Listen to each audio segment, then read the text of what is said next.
Hello friends, पिछले episode में हमने देखा था कि फैंग को सुयुई के घर पर एक माइक्रो कैमरा मिलता है। लियोबिन बताता है कि इस कैमरे से लाइव टेलीकास्ट होता है, तो ये जानकर सुयुई काफी ज्यादा रोने लग जाती है। तभी फैंग उसके पास आकर इस बारे में पुलिस को इन्फॉर्म करने को कहता है। अब इस एपिसोड की शुरुआत में हम देखते हैं कि वो तीनों पुलिस स्टेशन में होते हैं और पुलिस सुयुई के मकान मालिक से पूछताछ कर रही होती है। मकान मालिक बताने लगा कि मैंने उस दिन ड्रिंक कर रखी थी, तो मैं गलती से सुयुई के घर पर चला गया। मुझे लगा कि वो लॉयर है तो काफी अमीर होगी, लेकिन मुझे इसके घर पर सिर्फ 20 युआन मिले। मुझे नहीं पता था कि ये तो मुझसे भी बड़ी गरीब है। मैंने वो पैसे वापस रख दिए और वहाँ से चला गया, लेकिन मैंने इसके घर पर कोई कैमरास नहीं लगाए। इसके बाद पुलिस ऑफिसर बाहर आकर उन तीनों को बताने लगा कि हमने मिस्टर कांग से पूछताछ कर ली है, पर हमें ऐसा कोई रीजन नहीं मिला जिससे हम उन पर शक करें। मकान मालिक से भी पूछताछ करेंगे एंड डोंट वरी, हम आपकी वीडियोस को भी जल्द से जल्द ढूंढ लेंगे। इसके बाद वो तीनों घर वापस जाने लगे और फैंग कहने लगा कि क्या तुम अब भी उसी घर में वापस जाने वाली हो? तभी लियोबिन बोला कि हमारे घर में थोड़ा फ्री स्पेस है, अगर तुम चाहो तो वहाँ रह सकती हो। इस पर सुयुई कहने लगी कि नहीं, मेरे यहाँ पर काफी सारे फ्रेंड्स हैं तो मैं उनके साथ रह सकती हूँ। ये कहकर वो वहाँ से चली गई। उसके जाने के बाद फैंग लियोबिन से बोला कि आज तुम एक ब्लाइंड डेट पर जाने वाले थे ना, तो अभी तक गए क्यों नहीं? लियोबिन बोला कि आज तो मेरी कोई ब्लाइंड डेट नहीं है, मुझे ऐसा क्यों लग रहा है कि तुम्हें मुझे यहाँ से भेजने की कुछ ज्यादा ही जल्दी है। तभी फैंग एक टैक्सी रुकवाता है और जबरदस्ती लियोबिन को उसमें बिठाकर वहाँ से भेज दिया। अगले सीन में हम देखते हैं कि सुयुई अपने घर जा रही होती है, तभी वो बीच में रुककर रोने लग जाती है और फैंग उसे रोते हुए देख लेता है। इसके बाद वो घर वापस जाकर सामान पैक करने लगी और तभी उसे किसी के कदमों की आवाज आती है, जिससे वो काफी ज्यादा डर जाती है और उसे मारने के लिए स्टिक्स उठा ली, पर वहाँ कोई और नहीं बल्कि फैंग था। इसके बाद फैंग उसे लेकर वहाँ से चला गया। अगले सीन में हम देखते हैं कि फैंग उसके लिए होटल में एक रूम बुक करवा देता है और साथ में पूरे रूम को अच्छे से चेक करता है कि कहीं यहाँ पे भी तो किसी ने कैमरे नहीं छुपा रखे।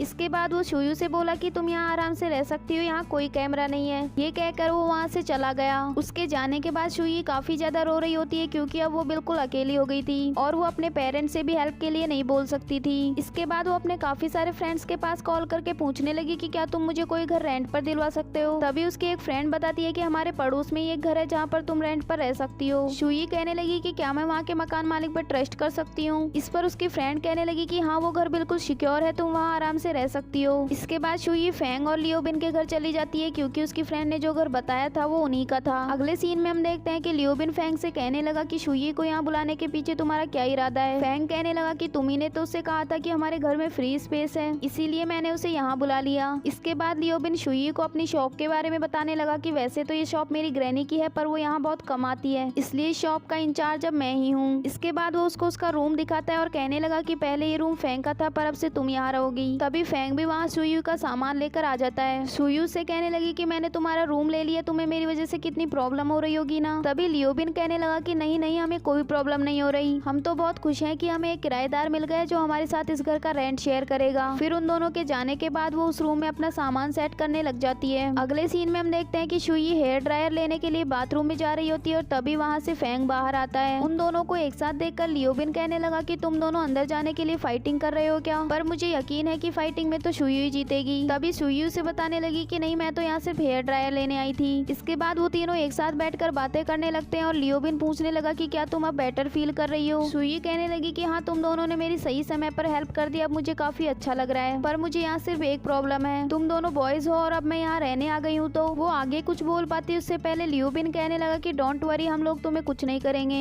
सुयुई कहने लगी कि नहीं नहीं, मेरा वो मतलब नहीं था, मैं बस ये कहना चाहती थी कि कहीं मेरी वजह से तुम लोगों को कोई परेशानी तो नहीं होगी। जैसे मैं अपनी फ्रेंड्स को यहाँ बुलाऊं तो क्या तुम दोनों को उससे कोई प्रॉब्लम होगी? लियोबिन कहने लगा कि मुझे तो कोई प्रॉब्लम नहीं होगी, लेकिन फैंग को किसी वुमेन को घर में रखना पसंद नहीं है। तभी फैंग उससे कहने लगा कि तुम मेरे बारे में सोचना छोड़कर अपनी ब्लाइंड डेट्स पर ध्यान दो तो ज्यादा अच्छा होगा। ये कहकर वो वहाँ से चला गया। इसके बाद सुयुई अपने रूम में जाकर अपनी आइडियल शाओयू का पोस्टर देखती है और सोचने लगी कि पता नहीं है वो कैसी होंगी। अगले सीन में हम देखते हैं कि सुयुई एक जंगल में होती है और उसे कुछ आवाजें सुनाई दे रही होती हैं, जिसमें लोग आपस में बातें कर रहे थे कि ये लड़की वही है ना जो उस वीडियो में थी, ये एक लॉयर होकर इतनी बेशर्म कैसे हो सकती है। तभी अचानक से सुयुई की नींद खुलती है और उसे पता लगता है कि ये तो बस एक ड्रीम था। इसके बाद नेक्स्ट मॉर्निंग का सीन दिखाया जाता है, जहाँ लियोबिन जब सुबह सुबह उठकर आता है तो देखता है कि सुयुई अपने लैपटॉप में एक लड़की का वीडियो देख रही थी, जो किसी ने सीक्रेटली बनाकर पोस्ट कर दिया था। लियोबिन उससे कहने लगा कि तुम इतनी एरोटिक वीडियोस क्यों देख रही हो? सुयुई कहने लगी कि मेरी फ्रेंड ने बताया कि ऐसी वीडियोस को लोग इस वेबसाइट पर बेच देते हैं। लियोबिन कहने लगा कि इसका मतलब तुम एक एक करके अपनी वीडियोस को इस वेबसाइट पर ढूंढ रही हो। तभी फैंग वहाँ आकर सुयुई से कहने लगा कि तुम ब्रेकफास्ट करो और ये काम लियोबिन कर लेगा। लियोबिन कहने लगा कि मुझे भी तो ब्रेकफास्ट करना है और मैं सुबह सुबह इतनी एरोटिक वीडियोस नहीं देख सकता। इसके बाद सुई ऑफिस जा रही होती है और तभी उसे वहाँ एक लेटर मिलता है। वो उसको देख ही रही होती है कि तभी फेंग आकर उससे वो लेटर छीन लेता है और वहाँ से चला गया। वहीं दूसरी ओर हम लियो बिन को देखते हैं जिसको मजबूरन एरोटिक वीडियोस देखनी पड़ रही थी जो उससे देखी नहीं जा रही थी और वो सोचने लगा कि मुझे लगता है कि ये सब देखने के बाद तो मुझे संन्यास ही लेना पड़ेगा। अगले सीन में हम देखते हैं कि पुलिस सुई के मेन मकान मालिक से पूछताछ कर रही थी लेकिन उनको उसके खिलाफ भी कोई एविडेंस नहीं मिला। इसके बाद वो मकान मालिक सुई से कहने लगा कि मेरे घर पर तुम्हारे साथ ये सब हुआ उसके लिए मैं बहुत शर्मिंदा हूँ, पर डोंट वरी, मैं उस विलेन को ढूंढने में तुम्हारा साथ दूंगा। इसके बाद वो मकान मालिक वहाँ से चला गया लेकिन सुई को तो उसी पर शक हो रहा था। फिर वो एक टैक्सी रुकवाकर उसकी कार का पीछा करने को कहती है। तभी वो देखती है कि फेंग और लियो बिन भी आकर उसी टैक्सी में बैठ जाते हैं। अगले सीन में हम देखते हैं कि वो तीनों उसके मकान मालिक मिस्टर ली की पूरी डिटेल्स निकालने लगते हैं और काफी ज्यादा रिसर्च करने के बाद लियो बिन को उस वेबसाइट पर मिस्टर ली की आईडी मिल जाती है और वो उसको पुलिस स्टेशन में जाकर दिखा देते हैं। इसके बाद पुलिस मिस्टर ली को फिर से पूछताछ करने के लिए बुला लेती है। अगले सीन में हम देखते हैं कि फेंग के पास पुलिस ऑफिसर का कॉल आता है जो उसे बताता है कि हमने मिस्टर ली की पूरी इन्वेस्टिगेशन कर ली है। हमको पता लगा है कि उसके पास एक तिजोरी है जिसमें उसके खिलाफ एविडेंस मिल सकते हैं। फिलहाल तो हमने मिस्टर ली को छोड़ दिया है और 3 घंटे में ही उनकी कनाडा की फ्लाइट है। अगर उनकी फ्लाइट से पहले हमको एविडेंस मिल जाते हैं तो हम उनको अरेस्ट कर लेंगे। अगले सीन में हम देखते हैं कि पुलिस फेंग से उस तिजोरी का लॉक खुलवा रही होती है और वहीं दूसरी ओर मिस्टर ली अपनी फ्लाइट के लिए निकल जाते हैं। फेंग को लॉक खोलते हुए 2 घंटे बीत चुके थे पर उससे वो लॉक खुल ही नहीं रहा था। तभी एक पुलिस ऑफिसर लियो बिन से कहने लगी कि तुमने तो कहा था कि ये कुछ ही सेकंड्स में लॉक खोल देता है, अब तो 2 घंटे हो चुके हैं फिर भी इससे लॉक क्यों नहीं खुला। लियो बिन कहने लगा कि नॉर्मल लॉक स्मिथ बिना पासवर्ड के एक लॉक खोलने में 10 घंटे लगा देते हैं, इसे तो अभी सिर्फ 2 घंटे हुए हैं, डोंट वरी, वो थोड़ी देर में लॉक खोल देगा। वहीं दूसरी ओर मिस्टर ली की फ्लाइट का टाइम हो गया था, वो वहाँ से जाने वाला था कि तभी फेंग वो लॉक खोल देता है और पुलिस तुरंत आकर मिस्टर ली को अरेस्ट कर लेती है। जब सुई को पता लगा कि मिस्टर ली अरेस्ट हो गए हैं तो वो जल्दी से दौड़ते हुए पुलिस स्टेशन आ गई और उनसे पूछने लगी कि आपको मेरी वीडियोस मिली या नहीं। तभी एक पुलिस ऑफिसर कहने लगी कि हमारी साइबर पुलिस ने उन कैमरास को अच्छे से चेक किया है, उनमें ना तो कोई वीडियो स्टोर होती है और ना ही ट्रांसफर होती है। ये सुनकर सुई को काफी रिलैक्स फील होता है और इसके बाद वो तीनों एक साथ घर वापस चले गए। अगले सीन में हम देखते हैं कि फेंग सबके लिए डिनर बना रहा होता है और तभी वहाँ सुई आकर कहने लगी कि आज डिनर मैं बना देती हूँ। इस पर फेंग उसे रेसिपी बताकर वहाँ से चला गया और सुई डिनर बनाने लगी। इसके बाद वो डिनर के लिए फेंग को बुलाने जाती है तो देखती है कि वो सोफे पर ही सोया हुआ था। सुई धीरे से जाकर उस पर कंबल ओढ़ देती है और फिर उसका चश्मा उतारने लगती है, लेकिन तभी फेंग उसका हाथ पकड़ देता है और सुई को काफी इम्प्रेस फील हो रहा था। तभी उसके पास किसी का कॉल आ जाता है और वो वहाँ से उठकर चली गई। अगले सीन में हम देखते हैं कि तीनों एक साथ बैठकर डिनर कर रहे होते हैं। तभी लियो बिन सुई से कहने लगा कि तुम्हें कुछ भी खाने का मन हो तो फेंग को बता देना, ये वो डिशेज भी बना सकता है जो इसको बनानी ना आती हो। इसके बाद सुई पूछने लगी कि मुझे इस खाने के लिए कितना पे करना पड़ेगा, अब हम एक साथ खाना खाते हैं तो इसका खर्चा भी तो हमको बराबर बांटना होगा। तभी लियो बिन फेंग से कहने लगा कि ये तो मैंने सोचा ही नहीं, इतने सालों से मैं तुम्हारे साथ फ्री का खाना खा रहा था। इस पर फेंग कहने लगा कि ठीक है, अब तुमने याद दिलाई दिया है तो इस साल के खाने का बिल अब तुम ही पे करोगे। लियो बिन बोला कि मैं तुम्हारा फ्रेंड हूँ, तुम अपने फ्रेंड से बिल कैसे मांग सकते हो। फिर वो सुई से कहने लगा कि खाने के बिल के बारे में बाद में सोचना, पहले तुमने जो फेंग का चश्मा तोड़ा था उसका तो बिल पे करो। सुई कहने लगी कि जैसे ही मेरी सैलरी मिलेगी मैं तुरंत ही इसका बिल पे कर दूंगी। तभी फेंग उन दोनों को चुप कराकर खाना खाने को कहता है। डिनर के बाद फेंग लियो बिन से प्लेट्स धोने को कहता है तो लियो बिन कहने लगा कि कल भी मैंने ही प्लेट साफ की थी, आज तुम करोगे। तभी सुई कहने लगी कि कोई बात नहीं, प्लेट्स मैं साफ कर देती हूँ। तभी वो दोनों एक साथ उससे कहते हैं कि लड़कियों को प्लेट्स नहीं धोनी चाहिए। इसके बाद लियो बिन फेंग से कहने लगा कि आधी प्लेट्स मैं साफ कर देता हूँ लेकिन आधी तुम्हें करनी पड़ेगी। इस पर फेंग बोला कि मुझे आधा काम करना पसंद नहीं है। ये कहकर वो वहाँ से उठकर चला गया और लियो बिन को उस पर बहुत गुस्सा आया। अगले सीन में हम देखते हैं कि सुई का बॉस उसे बताता है कि तुम्हारी आइडियल में शाओयू कहीं मिसिंग है और उसकी कंपनी के लोग उसे ढूंढ नहीं पा रहे। तुमने उसका केस हैंडल किया था तो तुम्हारे पास उसके कॉन्टेक्ट नंबर होंगे, तुम उससे कॉन्टेक्ट करने की कोशिश करो और कुछ पता लगे तो मुझे भी इन्फॉर्म कर देना। ये कहकर वो वहाँ से चला गया। इसके बाद वो कई बार अपनी आइडियल के पास कॉल करती है लेकिन उसका फोन स्विच ऑफ आ रहा था। फिर वो घर जाकर फेंग और लियो बिन से अपनी आइडियल को ढूंढने के लिए कहती है। अगले सीन में हम देखते हैं कि वो तीनों उसे काफी जगह ढूंढ लेते हैं लेकिन उन्हें वो कहीं नहीं मिलती। इसके बाद सुई काफी परेशान होकर उन दोनों से कहने लगी कि मुझे पता है वो इस वक्त कैसा फील कर रही होंगी, आखिर उनके साथ भी तो वही हुआ था जो मेरे साथ हुआ है। मेरी हेल्प करने के लिए तुम दोनों हो पर उसके पास ऐसा कोई नहीं है जिस पर वो भरोसा कर सके, इसलिए हमको ही उसकी हेल्प करनी चाहिए। लियो बिन कहने लगा कि तुम टेंशन मत लो, हम जल्द से जल्द उसे ढूंढ लेंगे और उसकी हेल्प भी करेंगे। अगले सीन में हम देखते हैं कि फेंग अपने काम के बाद अपने घर वापस जा रहा होता है। तभी उसके पास एक छोटा बच्चा आता है और उसे एक बॉक्स देते हुए कहने लगा कि मैंने इसमें 1 साल से पैसे सेव करके रखे हैं और अब इनसे मुझे मेरी मॉम को एक गिफ्ट देना है लेकिन इसकी चाबी कहीं खो गई है, तो क्या आप इसे खोल सकते हैं। फिर फेंग उसे वो बॉक्स खोल कर दे देता है। जब वो वहाँ से जा रहा होता है तभी वो एक शॉप पर सुई की आइडियल को देखता है और फिर तुरंत सुई को कॉल करके उसके बारे में बता देता है। अगले सीन में हम देखते हैं कि सुई अपनी आइडल से मिलने आ जाती है और उससे कहने लगी कि तुम्हें पता भी है तुम्हारी कंपनी के लोग तुम्हें कितना ढूंढ रहे थे। इस पर उसकी आइडियल कहने लगी कि अब उनको मेरे बिना ही मैनेज करना होगा, क्योंकि अब मैं उस कंपनी में वापस नहीं जाना चाहती और ना ही अब मैं स्टार बनकर रहना चाहती हूँ। तभी सुई उससे कहने लगी कि पहले आप एक बैकअप डांसर थी और फिर आपने बहुत मेहनत की और सी-पॉप ग्रुप की सबसे फेमस मेंबर बन गई, तो फिर आप इस तरह गिव अप कैसे कर सकती हैं? पिछले कुछ दिनों में मेरे साथ भी वही हुआ जो आपके साथ हुआ था। किसी ने मेरे घर में कैमरास लगवा दिए थे।